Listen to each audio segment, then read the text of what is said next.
शैतानी शक्तियों का मजाक उड़ाना पड़ा भारी।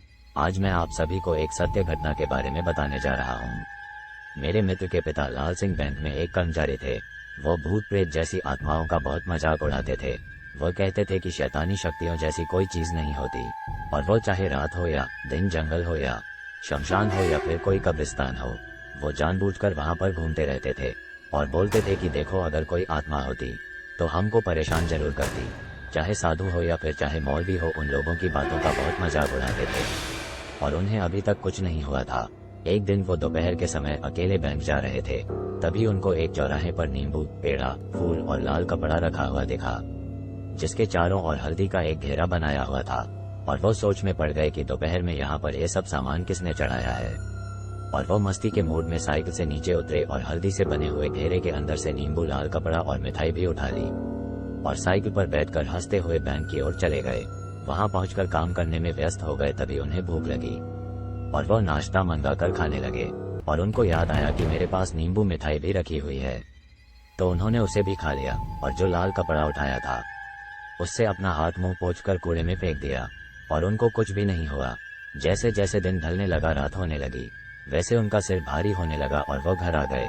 रात में 12 बजते ही वे जोर जोर से कभी हंसते और कभी रोते, और यहाँ तक कि वे अपना कपड़ा फाड़ देते थे या फिर अपने आप को कैंची या चाकू से चाहे गला चाहे हाथ भी काटने लगते।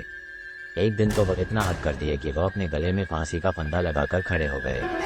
तब उनकी पत्नी ने उन्हें देख लिया और छुड़ाया। उनसे पूछने लगी, अरे आपको क्या हो गया जो आप ऐसी वैसी हरकतें करने लग गए? तो वे कुछ नहीं बोले, जैसे कोई पागल कोई बात को सुन रहा हो। उनकी औरत परेशान होकर डॉक्टर के घर पहुंची और उनका इलाज करने को कहा। हालांकि डॉक्टर को बीमारी समझ में नहीं आई, फिर भी वो उनको ग्लूकोज की बोतलें चढ़ाना चालू कर दिए। धीरे धीरे कुछ दिन बीतते गए। लाल सिंह की तबीयत मानो कैंसर के मरीज से भी बदतर हो गई। तब उनकी पत्नी ने उन्हें एक अघोरी बाबा को दिखाया और अघोरी की समझ में सारी बातें आ गई। उसने कहा कि इन्होंने 4 रास्ते पर पड़े सामान को उठा लिया था, यह उसी का नतीजा है।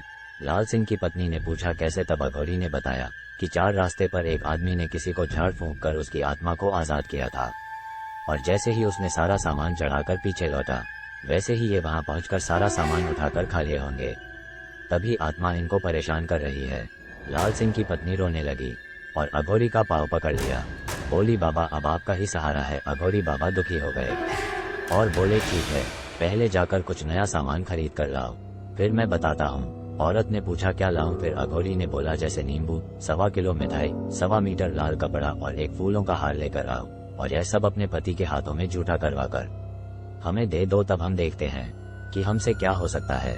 जैसा अघोरी ने बताया, औरत ने वैसे ही किया। अघोरी ने पूजा पाठ संपन्न करने के बाद 1 लोटा पानी लाल सिंह के चारों तरफ घुमाकर पी लिया और चले गए। लाल सिंह दिन प्रतिदिन सही होने लगे और उनको कुछ याद भी नहीं आया, और वो एकदम स्वस्थ हो गए और अपने बैंक में काम फिर से चालू कर दिया।